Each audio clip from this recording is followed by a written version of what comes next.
He dropped his wallet in a quiet diner. A 5-year-old girl picked up a photo and whispered, "That's my mommy." One glance shattered a billionaire's perfect life. He came for lunch. He found a daughter, a past he abandoned, and one chance to prove he would never disappear again forever. The bell above the door rang, once sharp, clean, ordinary. Blaze Harrington stepped into the Bluebell diner without slowing down.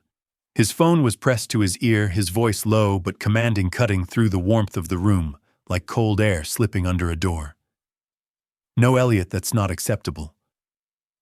I need confirmed numbers, not estimates." The diner smelled of coffee butter and something sweet baking in the back. Lunch chatter filled the space forks, tapping plates, laughter, small lives unfolding in real time. Blaze didn't notice any of it. He crossed the floor in long, decisive strides and slid into the corner booth by the window coat, still on posture, rigid. Outside, traffic crawled. Inside, time moved slower. Across the room, Mara Wynne balanced a tray on one shoulder. Her ponytail was slightly loose, a few strands clinging to her cheek. She moved with practiced efficiency, order, smile, clear repeat. She didn't look at Blaze. To her, he was just another man in a suit, with problems that didn't belong to her world. Near the back, tucked safely beside a small staff table, sat Lenny Wynne. 5 years old, blonde hair tucked behind her ears, sneakers dangling above the floor as she sat cross-legged on a chair too big for her. In front of her was a coloring pad and a small box of crayons. She hummed quietly, tongue peeking out, as she carefully colored in the wings of a butterfly. Blue, purple, yellow. Her world was small, gentle, and protected. Blaze raised 2 fingers at a passing waitress without looking up. 1 minute. The waitress nodded. Mara passed by with her tray, eyes tired but steady, unaware that a man had just walked into the room carrying a past that was about to collide with her present. And Lenny kept coloring, unaware that one dropped object would soon change everything. "Black coffee, chicken sandwich, please." Blaze finally ended the call and spoke as if time itself were waiting on him. The waitress wrote it down and disappeared. Blaze exhaled, rubbing his temples, eyes fixed on the city outside the window. Meetings, investors, pressure, always pressure. When the food arrived, he ate mechanically, bite, chew, swallow, without tasting anything. His phone buzzed again. He ignored it this time. Barely. He reached into the inner pocket of his blazer for his wallet. It was old. Too old for a man like him. The leather was worn smooth, the stitching loose along one side. He had meant to replace it years ago. Somehow he never did. As he opened it, the seam finally gave way. The wallet slipped from his fingers. Time slowed. It hit the floor with a dull sound, and everything spilled: cards, sliding receipts, fluttering a folded photograph, gliding a little farther than the rest. Blaze cursed under his breath and crouched down, already reaching for the photo. But he wasn't fast enough. A small hand picked it up first. "Excuse me," a soft voice said. Blaze looked up. A little girl stood in front of him, holding the photograph with both hands as if it were important. She had bright blue eyes and a careful, polite expression, the kind children wear when they know they're speaking to an adult. She studied the picture for a moment, then smiled. "That's my mommy." The words landed gently and shattered everything. Blaze froze.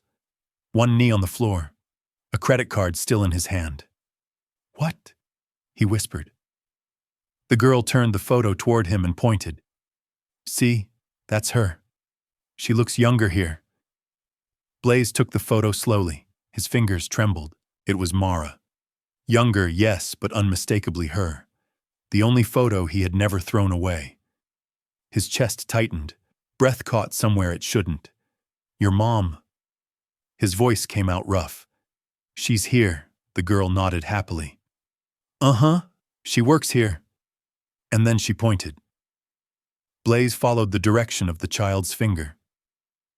Across the diner, Mara Wynne was placing plates on a table, smiling politely at an elderly couple. She wiped her hands on her apron and turned and stopped. Her eyes met his. For a fraction of a second, the diner vanished. No sound, no movement, just recognition crashing into memory. The tray in Mara's hands tilted slightly. She steadied it, but the color drained from her face. Her lips parted as if to speak, but no words came. It was him. After all these years. Blaze stood frozen, the photo still in his hand, heart pounding so hard it hurt. He took a step forward without meaning to. The little girl tugged gently at Mara's apron. "Mommy," she said cheerfully, unaware of the storm she had just summoned. "He has your picture." Mara blinked. Once. Twice. She looked down at her daughter and forced a breath into her lungs. Her voice, when it came, was calm but tightly controlled. "Sweetheart," she said softly, kneeling to eye level. "Can you go sit with Rosa for a minute?" The girl hesitated, then nodded. "Okay." She walked away safe and guided crayons tucked under her arm. Mara stood. She faced Blaze fully now. Her eyes were no longer shocked. They were cold, guarded, strong. "You shouldn't be here," she said. Blaze opened his mouth. Nothing came out.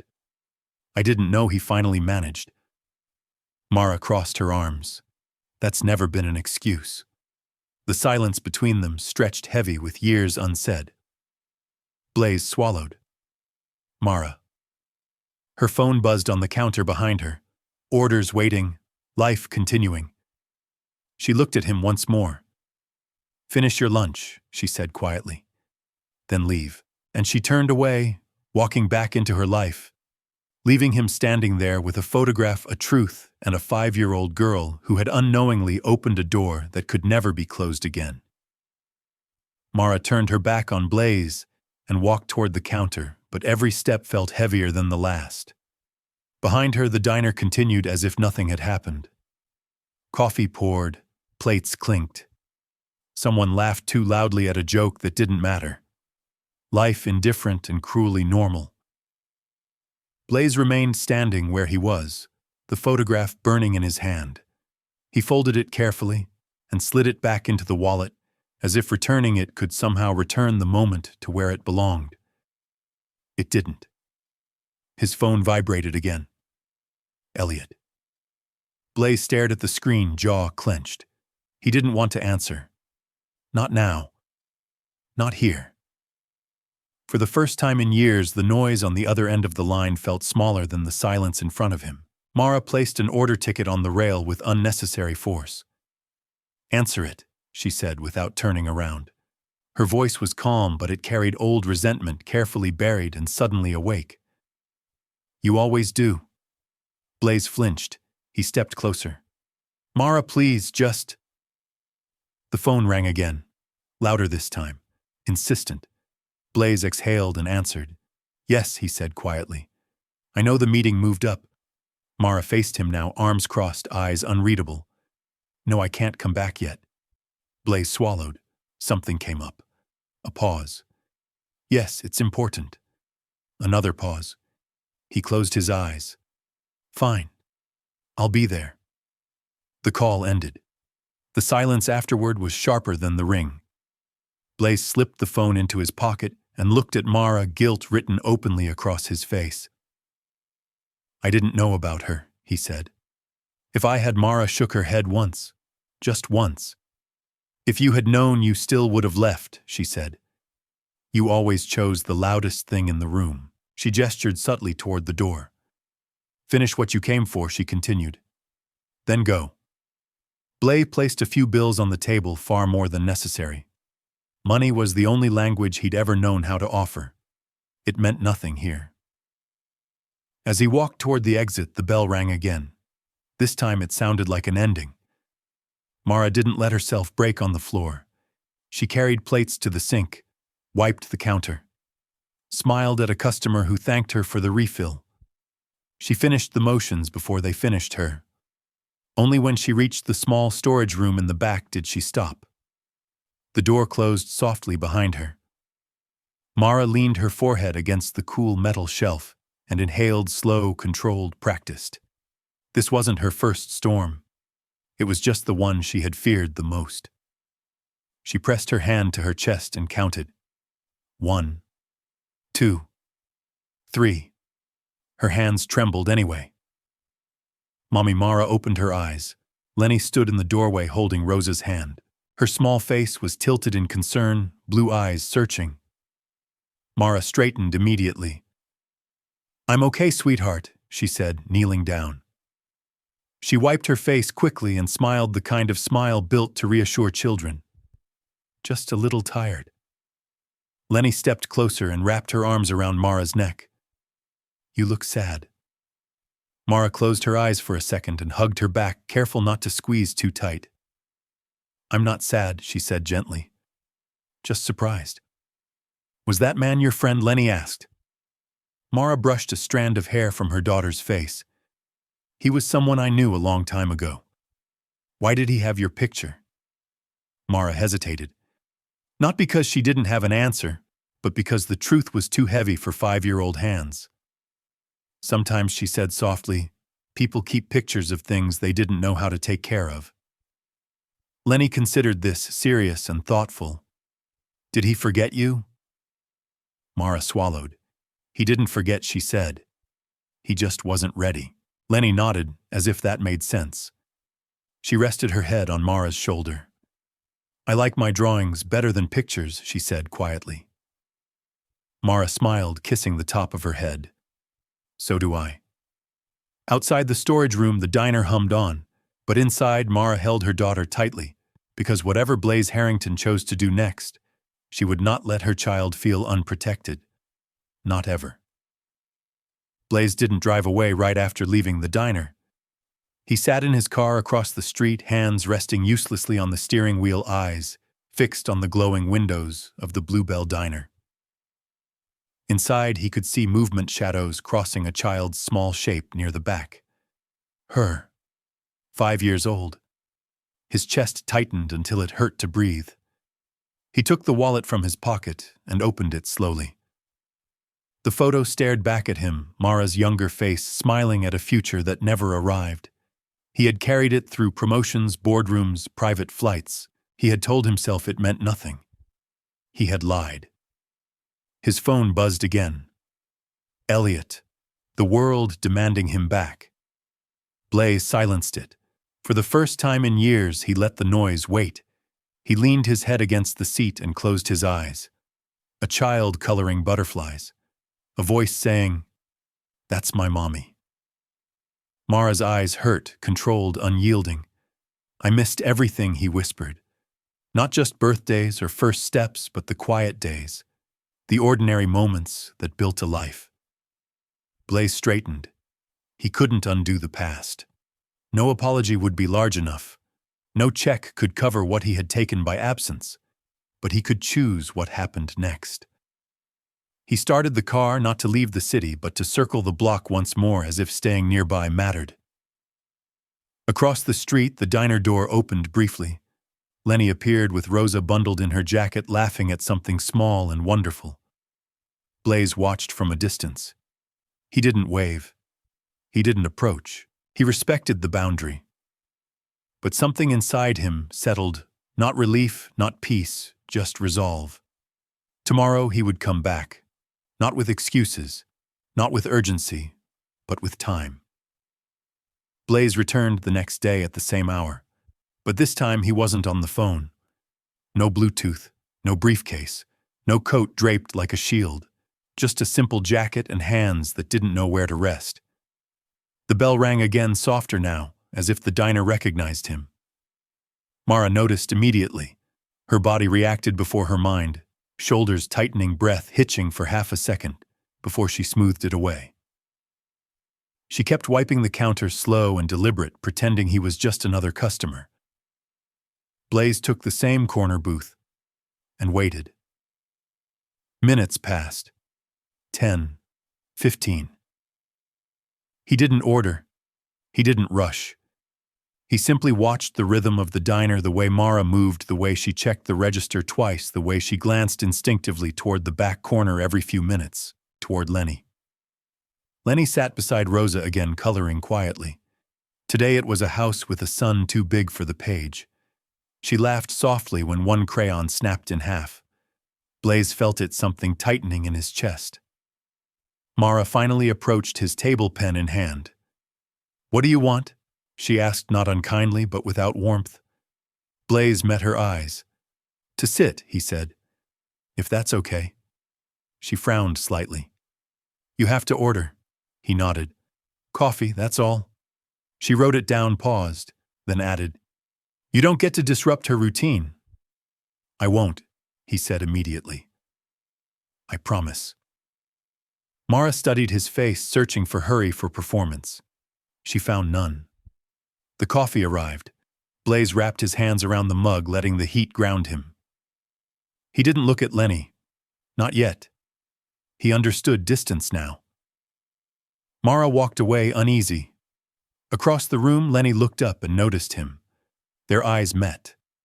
Blaze smiled, not wide, not claiming, just a small, careful curve of the mouth. Lenny smiled back. Just once. Lenny waited.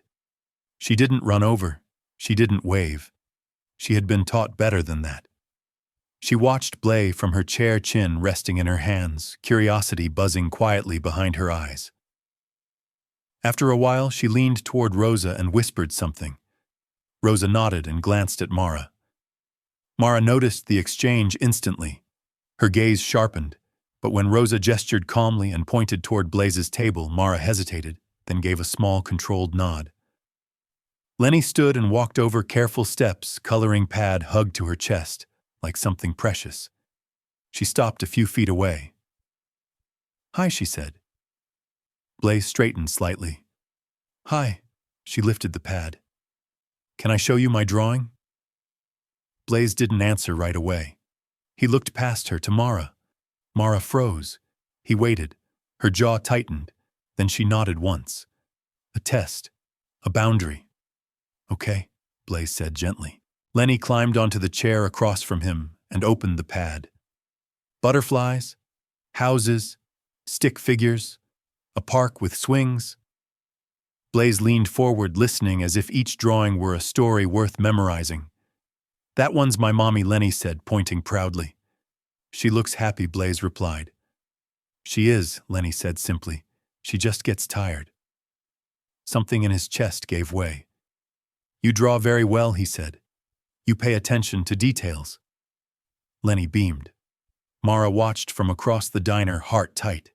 She didn't hear the words, but she saw the tone, respectful calm contained. After a few minutes, Mara walked over. "Lenny," she said softly. "Time to go back." Lenny nodded immediately. No protest. She slid off the chair and looked at Blaze. "Bye. Bye," he said. She walked away, safe routine intact. Mara lingered for a moment. "Don't make her expect you," she said quietly. Blaze met her eyes. "Then tell me how not to." Mara had no answer for that. She turned away, and Blaze stayed still, quiet, patient, learning that sometimes the most powerful thing a man can do is not move at all.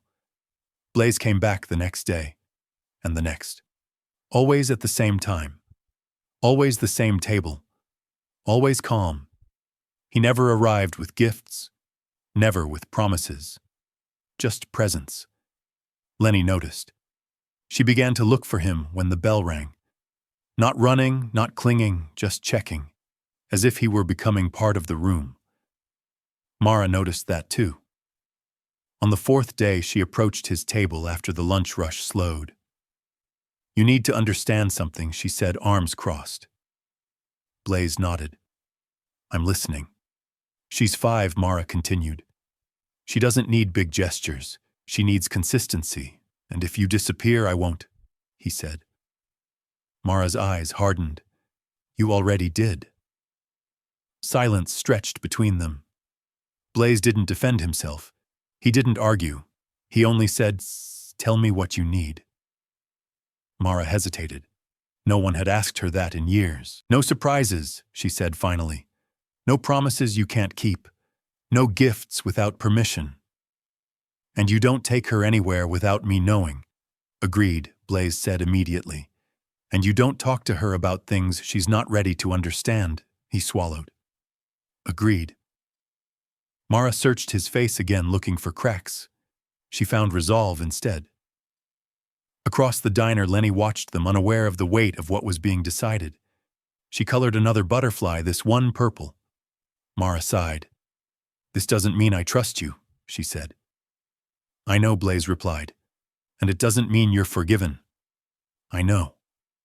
Mara turned to leave, then paused. But she added quietly, You can sit here. For now. Blaze exhaled for the first time all day. Thank you. Mara walked away, heart pounding, not with certainty but with something else. Possibility. And in the corner, Lenny looked up and smiled to herself, not knowing why the room felt warmer, only that it did. On the 5th day, Blaze came with something new, not in his hands. He placed a small paper bag carefully on the empty seat beside him and left it there untouched, as if it didn't belong to him yet. Mara noticed immediately. Her eyes flicked to the bag, then back to Blaze. Suspicion rose, quiet, controlled. She approached his table slowly. What's that? She asked. Blaze didn't reach for it. A book, he said, for Lenny. If and only if you're okay with it. Mara folded her arms. You don't need to bring her anything. I know, he replied. That's why I didn't give it to her. That stopped her. Across the room, Lenny colored at her table with Rosa. She glanced over, curious, but stayed where she was supposed to be. Blaze waited. Mara studied him, his posture, his voice, the way he didn't rush to explain or persuade. She looked at the bag again. What kind of book? She asked. Animals, Blaze said. Short stories, bedtime length. Mara exhaled slowly. She hated how reasonable that sounded. One book, she said at last. Not a habit. Blaze nodded. Understood. Mara motioned to Rosa, then to Lenny. Lenny approached, small steps, careful, eyes wide. This is for you, Mara said, keeping her voice neutral. Lenny looked up at Blaze. Really, if your mom says it's okay, he answered. Mara nodded once. Lenny opened the bag and pulled out the book. Her face lit up, not loud, not wild, just pure delight. It has a fox, she whispered, flipping pages. Blaze smiled, heart aching in a way he didn't recognize. Say thank you, Mara prompted gently. Thank you, Lenny said, hugging the book to her chest. Blaze didn't touch her. He didn't lean in. He only said, You're welcome. When Lenny returned to her table, Mara lingered. This doesn't change anything, she said quietly. I know, Blaze replied. But as Mara walked away, she felt something unsettling. Not trust, but the first crack in certainty. The next afternoon was quieter. Rain tapped gently against the diner windows, softening the light. Lenny sat with her coloring pad, crayons spread neatly like treasures. Blaze watched from his booth, careful not to stare. After a while, Lenny approached with Rosa again. This time she didn't ask to sit. She just held up a drawing. Can I show him? She asked her mother. Mara hesitated, then nodded. 2 minutes. Lenny placed the drawing on Blaze's table. It was different from the others. A bicycle, purple, with a basket and long ribbons streaming from the handles. A small girl rode it beneath a wide, smiling sun. Blaze stared. That's beautiful, he said quietly. It's my dream bike, Lenny explained. I draw it a lot. Do you have one? Blaze asked gently. Lenny shook her head. Not yet. Mommy says we're saving. No sadness. No complaint. Just truth. Mara approached, eyes narrowing when she saw the drawing. Lenny, she said softly, time's up. Lenny nodded and gathered her crayons. Before leaving, she looked at Blaze. Someday I'll write it really fast. I hope you do, he said. She smiled and walked away. Mara stayed. She didn't ask you for anything, she said defensively. I know, Blaze replied. She didn't have to. Mara crossed her arms. Don't turn this into guilt. I'm not, he said. I'm turning it into responsibility. That night, Blaze sat in his car again. The image of the purple bike burned into his mind. Not because he could buy it, but because he hadn't been there to teach her how. A week passed. Blaze became part of the background, present, quiet, predictable. Lenny now greeted him with a small wave. Nothing more. One afternoon, as Lenny sat at his table drawing with Rosa nearby, she asked suddenly without warning, Do you have a family? The question landed softly and detonated. Blaze paused. I didn't think I did. Lenny tilted her head. I just have Mommy. Blaze nodded. She's very brave. Lenny smiled. She says brave people get tired too. Something twisted in his chest. Do you know your dad? Blaze asked carefully. Lenny shook her head. No, Mommy says he went away before I was born. Blaze felt the air leave his lungs. Before he could speak, Mara appeared calm but alert. Lenny, she said gently, snack time. Lenny obeyed, safe and unafraid. Mara turned to Blaze, voice low. We agreed. I didn't push, he said. She asked. That doesn't mean you answer, Mara replied. She deserves honesty, he said. She deserves peace, Mara corrected. At 5. They stood there, tension thick but controlled. Blaze finally nodded. You're right. Mara watched him closely, expecting resistance. There was none. That night, Blaze didn't sleep, because now he knew something had shifted. The past was no longer distant. It was sitting across from him with crayons and a purple dream. The diner was in that rare in-between hour late afternoon when the lunch rush had faded, but dinner hadn't begun. The room felt softer, fewer voices, more space between sounds. Blaze sat in his booth with his coffee untouched, watching the rain bead and slide down the glass. He wasn't thinking about investors or market forecasts. He was thinking about a 5-year-old girl's calm voice. Mommy says he went away before I was born. The words had followed him like a shadow for days. Mara moved through the diner with quiet precision, wiping tables, refilling napkins, stacking clean mugs. She avoided his booth like it was a magnet she didn't trust. But she also watched Lenny like she always did, instinctively, lovingly, responsibly, making sure Rosa was nearby, making sure her daughter stayed in her safe corner, making sure no adult conversation spilled into a child's world. Lenny was at the back table again, drawing in a fresh pad Blaze had asked permission to buy. Rosa sat beside her, knitting with calm hands, a warm presence that made everything feel steadier. Blaze stood. He didn't do it dramatically. No sudden movement. No grand announcement. He simply rose from his seat and walked toward the counter, stopping at a respectful distance from Mara. Mara, he said quietly. She didn't look up right away. If you're paying, you can pay at the register. She answered, voice neutral. I'm not here about the bill. Mara's fingers paused on the cloth. Her shoulders lifted slightly like armor, then settled. Blaze kept his tone gentle. Can we talk for 2 minutes, somewhere private? Not around customers. Mara's eyes flicked toward Lenny first. Always first. Lenny was safe with Rosa, calm, focused on her drawing. Mara exhaled. 2 minutes, she said, and pointed toward the hallway. Back room. They stepped behind the kitchen doors where the air smelled like soap and warm bread. Mara chose the storage room again, the place where she could control her breathing, control her face, control the past. She leaned against the wall, arms crossed. Say what you came to say. Blaze stood a few feet away, hands open at his sides. No reaching, no claiming, no closing distance that wasn't offered. He swallowed. She's mine, isn't she? The room went still. Mara's eyes shut for a brief second, as if the question physically struck her. When she opened them, her gaze was steady but bright with restrained emotion. It doesn't matter now, she said, voice low. It matters, Blaze replied, not loud, not forceful, just absolute. To me, to her, to the truth. Mara's laugh was short and humorless.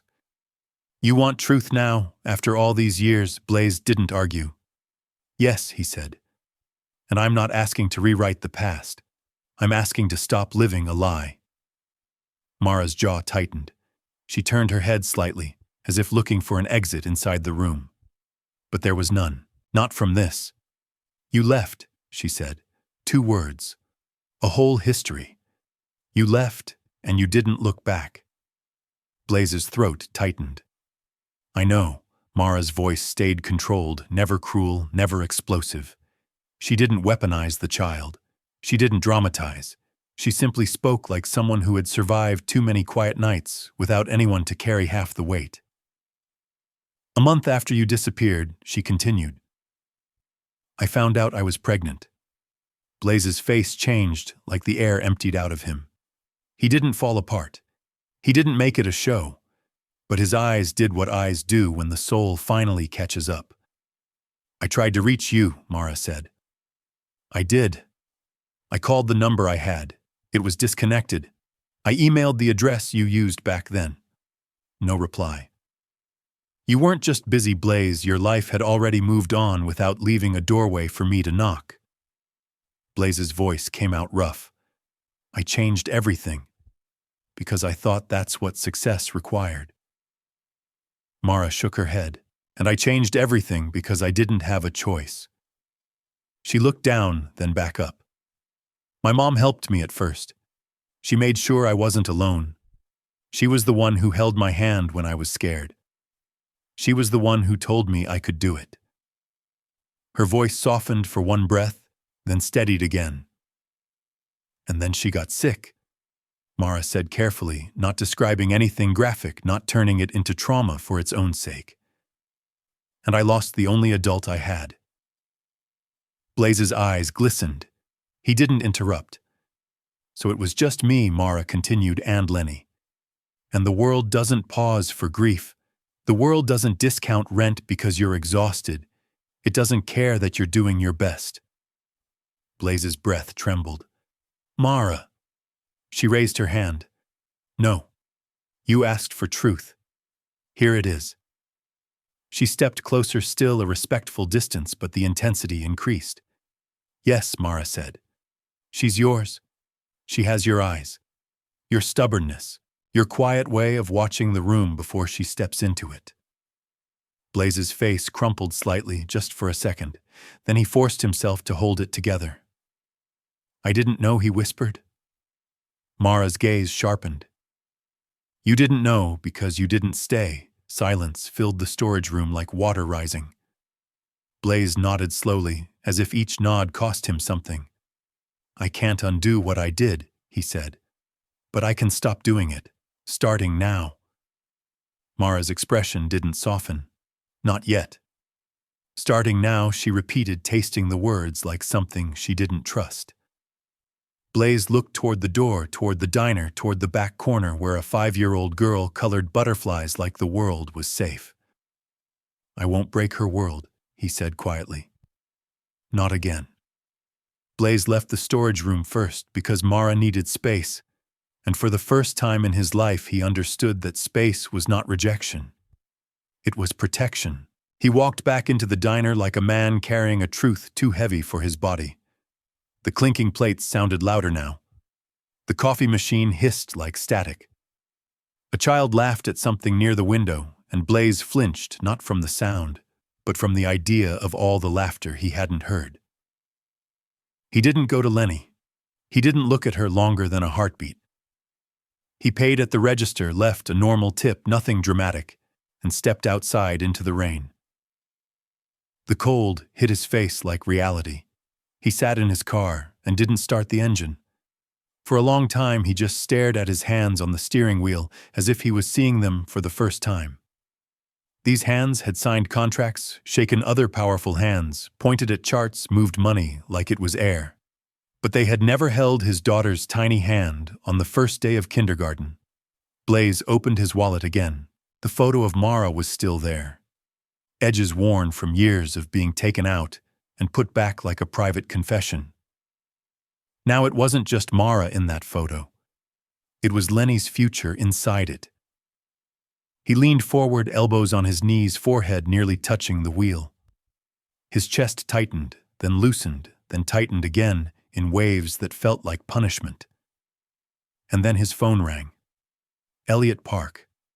Blaze stared at the screen. In another lifetime yesterday, he would have answered immediately, voice sharp, mind sprinting. But today the ring sounded like what it was, a demand, another rope pulling him away. He answered, but his voice was different. Elliot. Thank God, Elliot said. Where are you? The investor call is in 20 minutes. We need you. Blaze, this is Blaze, cut in calm.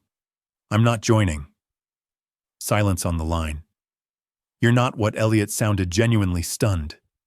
Blaze, the Harrington Bay project, I know, Blaze said. Reassign it. Elliot's voice rose. That's not how this works. Blaze's jaw tightened. It is now. A pause. Elliot tried again, lower, more strategic. You're making an emotional decision. Blaze stared at the diner through the rain-streaked windshield. He could see Mara moving between tables. He could see Rosa in the back corner. He could see Lenny's small head bent over her drawing pad. No, Blaze said quietly. I'm making a responsible one. Elliot exhaled sharply. What happened? Blaze swallowed. I have a daughter. Another silence, this one not angry, just shocked.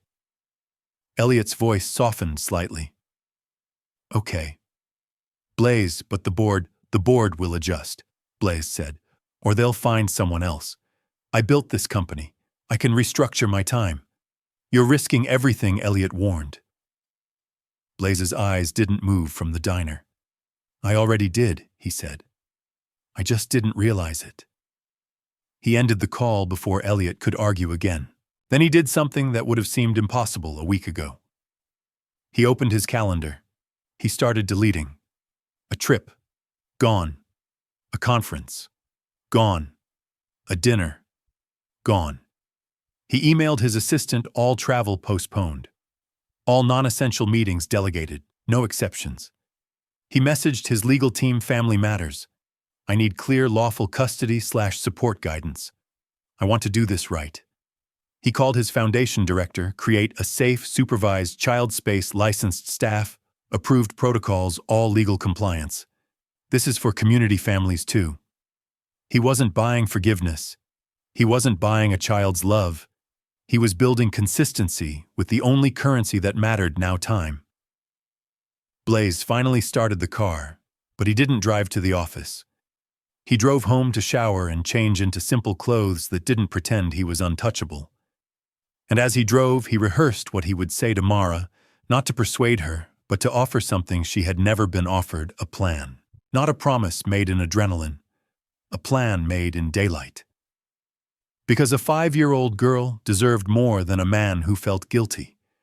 She deserved a father who showed up even when no one was watching. Blaze returned 2 days later. Not because he disappeared, because Mara needed time and he respected that. He didn't punish her with absence. He didn't flood her with texts. He simply waited quietly, doing the work behind the scenes that would make presence possible. When he walked into Bluebell Diner again, he wore dark jeans and a soft blue sweater. No suit, no watch that shouted, no briefcase. His phone was in his pocket, silent. Mara saw him the moment the bell rang. Her posture stiffened, but she didn't panic. Rosa was with Lenny. Lenny was coloring, safe, routine intact. Blaze didn't go to his booth. He walked to Mara, slowly stopping at a respectful distance. I'd like 5 minutes, he said. In the back, if you're willing. Mara stared at him as if trying to decide whether this was a new version of the same old story. Business is slow, she said finally, eyes scanning the room. Rosa, keep her busy. Rosa nodded calmly, as steady as a lighthouse. In the back room, Mara crossed her arms again. Talk. Blaze took a breath and reached into his pocket. He pulled out a folded sheet of paper and held it out, but he didn't push it into her hands. He waited for her to choose. Mara took it cautiously and opened it. It was a schedule. Detailed. Simple. Real. Every weekday, 8 a.m., Blaise picks Lenny up from the apartment building entrance with Mara present at handoff. 8:30 a.m. drop-off at kindergarten. 3 o'clock p.m. pickup. 3:30 to 5:30 p.m. Homework, library, story time, or park play, public places, safe, age-appropriate. 6 o'clock p.m. return to Mara. Always on time. Mara blinked. "What is this commitment?" Blaise said. "Written down so it can't hide behind feelings." Mara's voice tightened. "You can't just decide this. I'm not deciding alone," Blaise replied. "I'm offering. You set the rules." He pulled out a second paper, an information packet. "I spoke to a family attorney," he said carefully. "Not to fight you. To do this legally and responsibly. Support custody boundaries, everything clear. I want zero chaos for her." Mara's throat bobbed. "You did all that. In 2 days." "I didn't sleep," Blaise admitted. "Not because I felt bad, because I finally understood what I broke." Mara's eyes narrowed. "And what about your company, your meetings, your emergencies?" Blaise didn't flinch. "I rearranged them. I delegated. I canceled travel. I told the board they'll adjust." Mara let out a sharp breath. "That's not realistic?" "It is," he said. "I made it realistic." He reached into his pocket again and pulled out a small key on a simple keychain. He held it up, but again didn't push. "This is a supervised children's room at my foundation," he said. "Licensed staff, background checks, proper protocols. It's not for replacing you. It's for emergencies if you're working, and I'm delayed by something truly unavoidable. A safe backup. And it serves other families too." Mara stared at the key like it was something dangerous, not because it could hurt her, but because hope could. "You think you can show up now?" she said, voice trembling slightly, "and make everything better with a calendar and a key?" Blaise's voice softened. "Number." He stepped back half a step, giving her air. "I don't think I can fix it fast," he said. "I think I can fix it slowly, with consistency, with respect, with your permission." Mara's eyes glistened. "What if you get tired?" "I won't," Blaise said. Mara shook her head. "You don't know that." Blaise's gaze held steady. "I do," he said quietly. "Because for the first time in my life, I know what matters more than winning." He nodded toward the door, toward the diner floor, toward the back corner, where Lenny's small laugh floated like something sacred. "It's her," he said, "and it's her peace." Mara looked away, swallowing hard. Her whole life had been built on one rule: don't depend on anyone who can leave. And Blaise was the definition of someone who could leave. But the paper in her hands was heavy. Not with money, with time. Mara's voice came out thin. "If I say yes, it's under my rules." Blaise nodded instantly. "Any rules?" Mara inhaled slowly, then exhaled like she was stepping onto thin ice. "I'm not forgiving you," she said. "I'm not asking you to." Blaise replied. Mara stared at him, hurt still there, fear still there, yet something else flickering beneath it. A door not open, but unlocked. The change didn't happen all at once. It arrived quietly, disguised as routine. Blaise showed up the next morning at exactly 7:55 a.m., standing near the entrance of Mara's apartment building. He didn't honk. He didn't call. He simply waited, hands in his pockets, posture calm. Mara came down with Lenny a few minutes later. Lenny wore her small backpack straps, a little too long hair, still slightly messy from sleep. She stopped when she saw Blaise, eyes widening, not with shock, but recognition. "He came," she whispered to herself. Mara kept her face neutral. "We try it for 1 week," she said firmly. "Then we reassess." Blaise nodded. "Fair." The drive to kindergarten was quiet and careful. Blaise asked simple questions: favorite color, favorite song. Nothing heavy, nothing that crossed a line. When they arrived, he walked Lenny to the gate, stopping where parents were meant to stop. He knelt to her height. "I'll be here at 3, he said. "Right here." Lenny studied his face, serious. "Promise." Blaze didn't answer fast. "I don't promise things I won't do," he said instead. "But yes, I'll be here." Lenny smiled and ran inside. At 3 p.m., Blaze was there.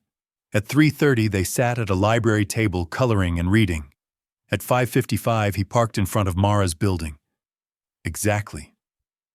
Mara noticed. So did Lenny. On the third day, as Blaze was walking her back to the car after school, Lenny tripped slightly on the curb. He reached out instinctively, not grabbing, not panicking, just steadying her elbow. "You okay?" he asked. Lenny nodded, then looked up at him. "Daddy." The word slipped out, not loud, not dramatic, not meant to hurt anyone. The world stopped. Blaze froze. Lenny froze too, eyes widening as she realized what she had said. She glanced around, suddenly unsure. I mean, she stammered. Blaze swallowed, heart pounding, and looked away for a split second toward the sidewalk, toward the sky, anywhere but her. Then he crouched. "Lenny," he said gently, voice steady despite everything breaking inside him. "You didn't do anything wrong," she frowned. "Is it bad?" "No," he said immediately. "It's just something we go slow with." "Okay," she nodded, relieved. That evening when he brought her home, he told Mara, exactly as it happened. No editing, no claiming. Mara listened in silence and didn't stop him. Mara didn't react right away. She finished dinner, helped Lenny wash her hands, read her a short bedtime story, tucked her in with the same care she always had. Only when Lenny was asleep did Mara step into the hallway with Blaze. Her arms crossed slowly, deliberately. "She called you that," Mara said. "Yes," Blaze replied. "Once. I didn't encourage it. I redirected gently." Mara searched his face. "You don't get to correct her emotions," she said. "But you don't get to claim her either." "I understand," Blaze said. Silence stretched. Mara inhaled deeply. "We need rules. Clear ones." Blaze nodded. "I'm ready." She counted them off, voice firm, controlled, protective, not cruel. "You don't introduce yourself as her father. Ever. Not to teachers, not to strangers.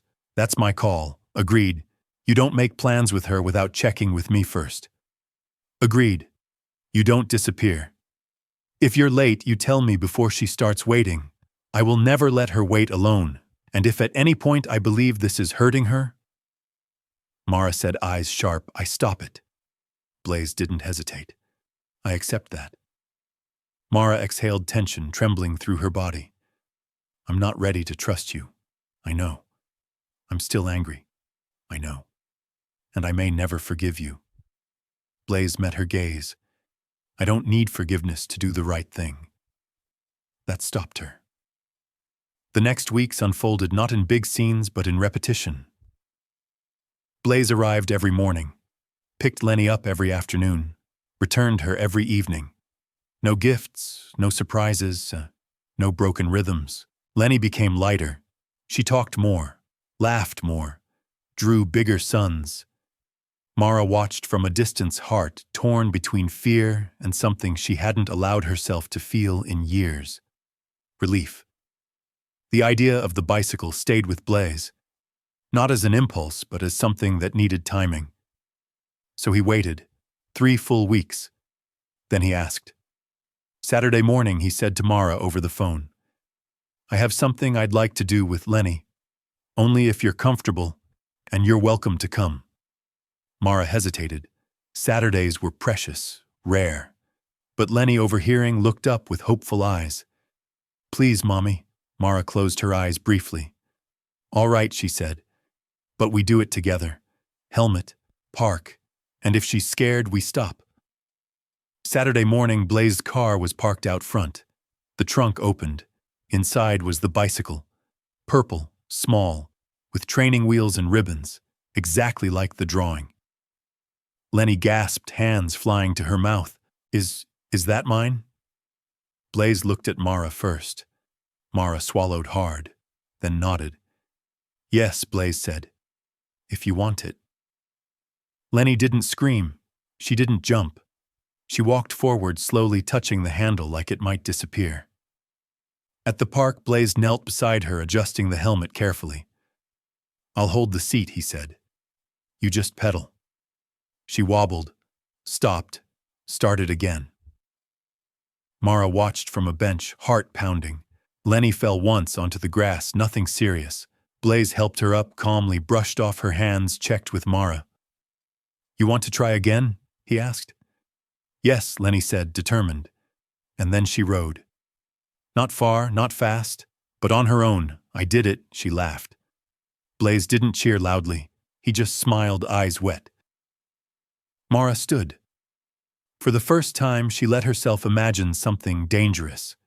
A future where she wasn't carrying everything alone. The weeks that followed didn't look like miracles. They looked like mornings. Blaze showed up every weekday at the same time. Same place. Same quiet knock on the car door. No rushing, no apologies needed, because nothing was late. Lenny came down the apartment steps with her backpack bouncing against her shoulders, waving before she even reached the sidewalk. Good morning, Blaze said every single day. Good morning, Lenny answered, as if it were the most important ritual in the world. Mara watched from the doorway, at first arms crossed, heart guarded. She memorized every detail, how he waited for Lenny to buckle herself in before checking, how he adjusted the mirror so she could see the road, how he never raised his voice. At kindergarten pickup, Blaze was always there early. He stood back with the other parents, never stepping out of line, never claiming a role that wasn't fully granted. When Lenny ran out, he knelt, opened his arms, and waited. Sometimes she ran into them. Sometimes she didn't. Both were okay. Afternoons were quiet and ordinary. Homework at the library. Picture books on the carpet. Snacks chosen carefully, nothing excessive, nothing that broke routine.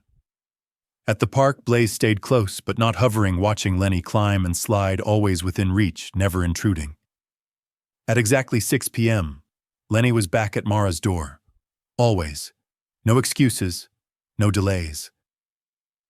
Mara noticed how Lenny slept deeper, how she hummed while brushing her teeth, how she started drawing 3 figures instead of 2, not because anyone asked her to, but because it felt true. One evening, Mara spoke without looking at Blaze as he stood by the door. She seems lighter. Blaze nodded. She's doing great. Mara hesitated. So are you. It wasn't forgiveness, but it was acknowledgement. And for Blaze, it felt like the ground under his feet had finally stopped shifting. One night after Lenny was asleep, Mara sat alone at the kitchen table, staring at a drawing taped to the fridge. 3 figures, holding hands, uneven lines, bright colors, my family. Her chest tightened, not with pain this time, but with something heavier. Choice. When her phone buzzed, she almost ignored it. It was Blaze. She answered. Yes, I won't keep you long, he said. I just wanted to check, would it be okay if I take Lenny to the science fair at her school next Friday? You'd be welcome to come. Mara closed her eyes briefly. The old instinct rose, say no, stay safe, don't depend. But then she remembered Lenny's laugh on the bicycle, the calm of the routine, the way Blaze never crossed a boundary without asking. Yes, she said finally. I'll come too. There was a pause on the line. Thank you, Blaze said quietly. At the fair, Blaze stood beside Mara as Lenny proudly showed her simple project paper planets hanging from string.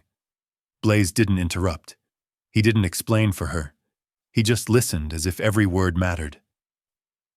Later, as they walked home, Lenny skipped between them, holding both their hands without asking. Neither adult pulled away. At the apartment door, Lenny hugged Blaze tightly. See you tomorrow. Yes, he said. Tomorrow. Inside, Mara leaned against the door after Lenny went to bed. You're doing this right, she said finally, voice tired but sincere. That doesn't erase the past. I know, Blaze replied. I'm not trying to. Mara studied him. I'm still afraid. I would be too, he said. Silence settled, no longer sharp, just thoughtful. For the first time in years, Mara didn't feel like she was standing alone at the edge of everything. On Sunday morning, Lenny woke early and padded into the kitchen with her blanket trailing behind her. Mama, she said sleepily, holding up a new drawing. Mara took it and felt her breath catch. 3 figures again. But this time they weren't just holding hands. They were walking forward together, a long path stretching ahead of them. Above it, in careful letters, "We're not lost anymore." Mara knelt and pulled Lenny into her arms. "It's beautiful," she whispered. Later that day, Blaze arrived to take Lenny to the park. She ran ahead, then stopped suddenly. "Wait," she said, serious. She took Mara's hand, then Blaze's. "Come with me," she said. They walked not as a perfect picture, not as a promise of forever, but as something real. At the park, Lenny rode her purple bike in wide circles, laughter ringing through the air. Blaze clapped softly. Mara smiled without realizing it. When the sun dipped low, they sat on a bench together. "I don't know what this becomes," Mara said quietly. Blaze nodded. "Neither do I," but she added, watching Lenny pedal toward them again, "She's safe. She's happy. And you're here." Blaze looked at his daughter, his 5-year-old miracle, then back at Mara. "I'll keep being here," he said. "As long as it takes." Mara didn't answer with words. She reached out and adjusted Lenny's helmet strap, then handed it to Blaze to help. A small gesture, a shared responsibility. That night, Lenny taped her newest drawing to the fridge herself. 3 figures, a path, a sun rising. Not a fairy tale. Not a perfect ending, but a beginning built on patience, protection, and the quiet power of showing up every single day.